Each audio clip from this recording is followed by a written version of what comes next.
Welcome to your Aged Care Compass podcast. Join us to find out how to support your older loved ones at home. We're going to help you make sense of Australia's aged care system. We talk about legal and financial considerations for ageing and how chronic health conditions impact your older loved ones' well-being. And we share real-life stories of where it went wrong for people and how we got them back on track.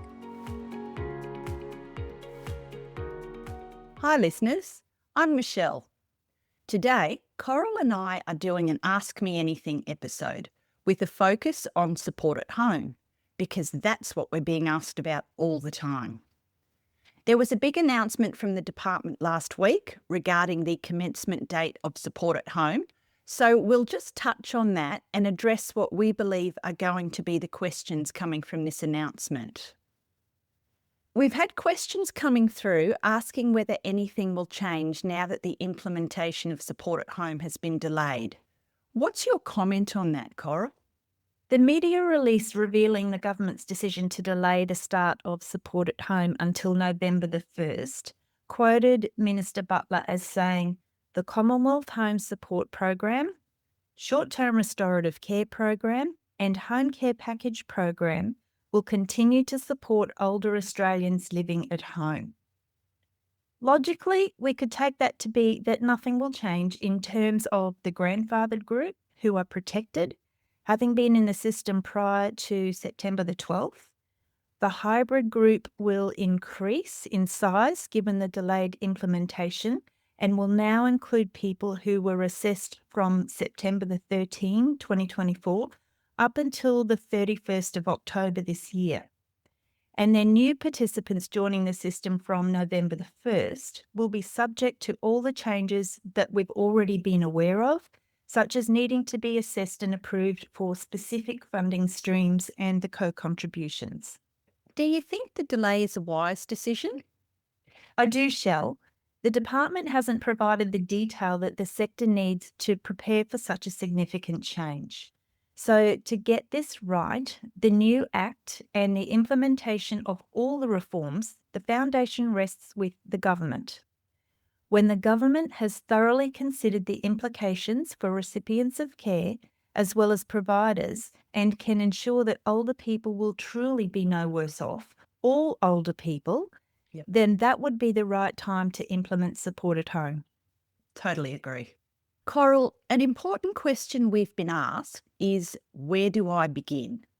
Could you let our listeners know how to start the process of getting into the aged care system?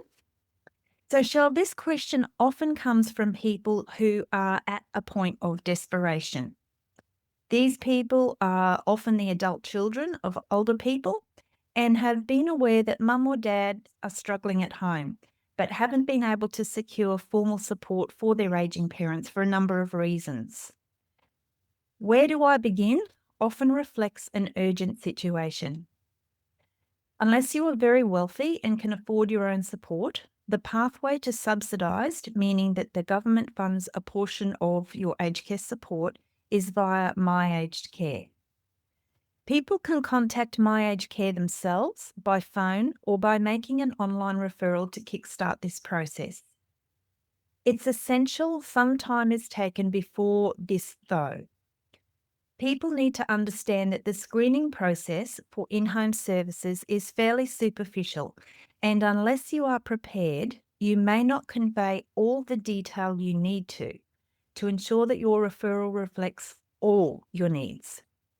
People often fail to acknowledge all the informal support they're receiving from family members, neighbours, or by paying privately for services such as lawn mowing.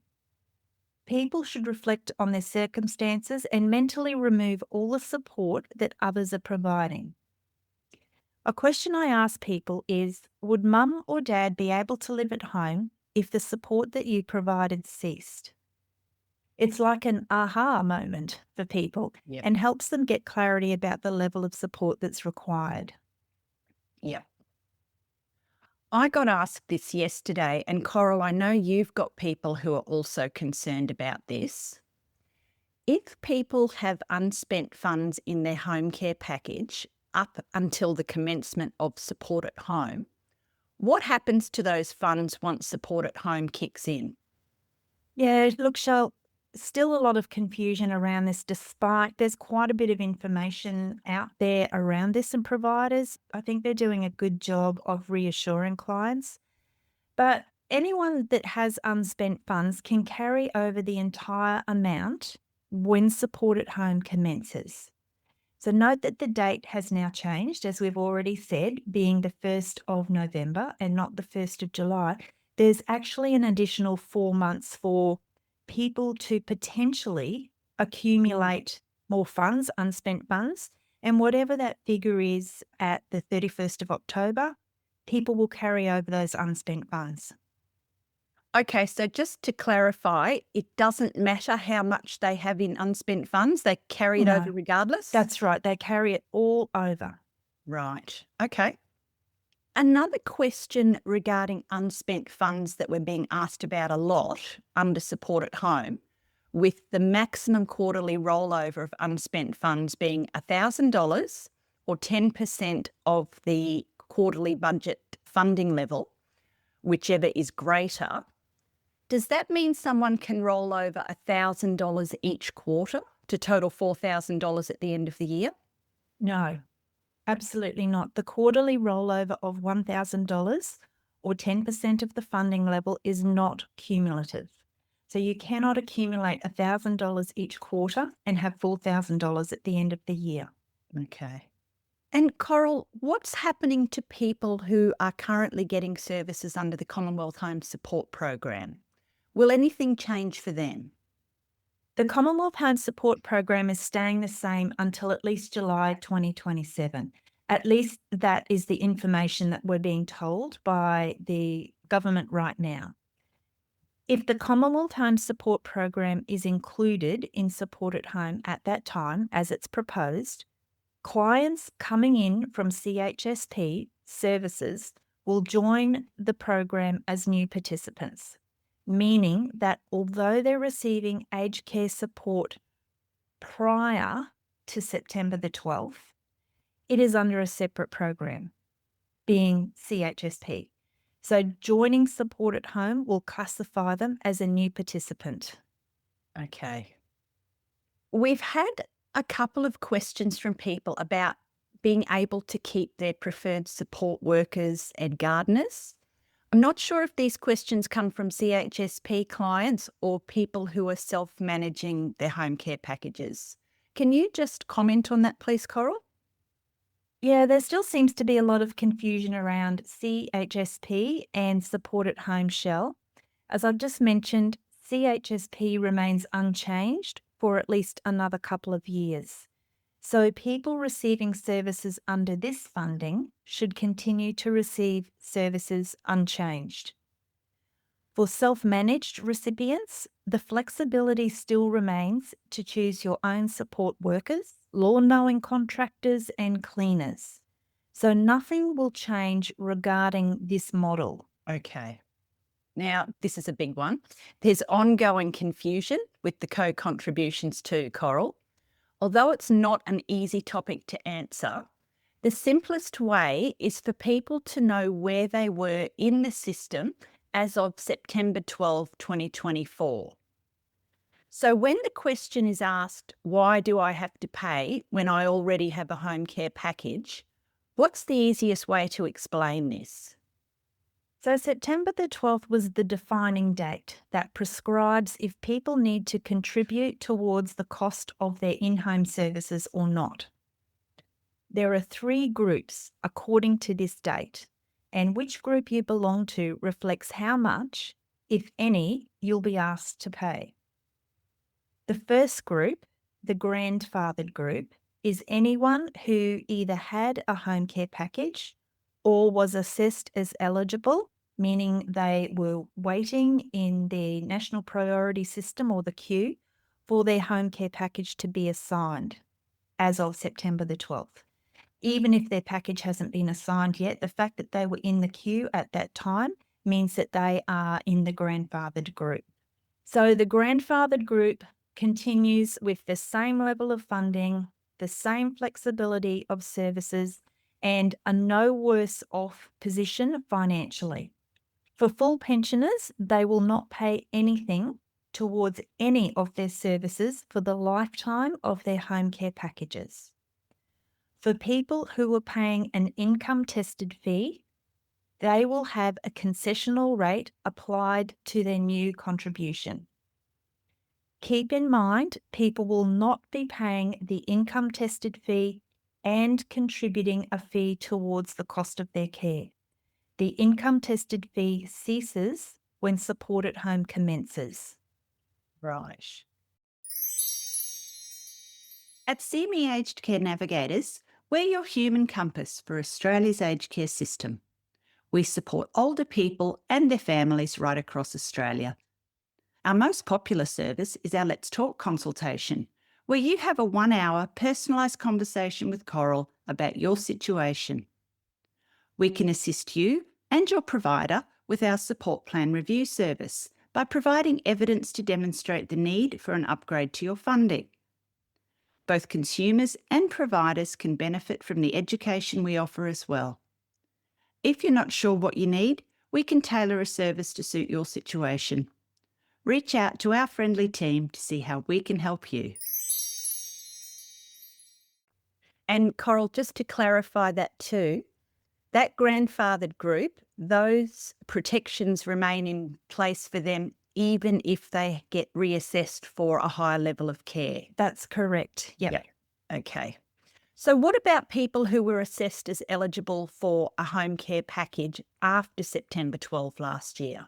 The group we're calling the hybrid group. What's different for them?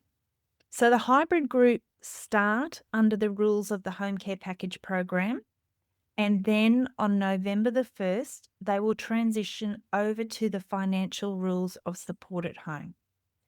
What that means is that from September the 13th up until October the 31st, they will not have to pay a co-contribution on their services.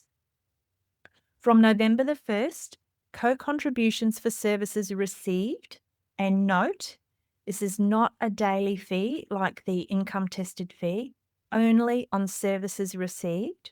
Yep. The rate will be determined by means testing through Services Australia.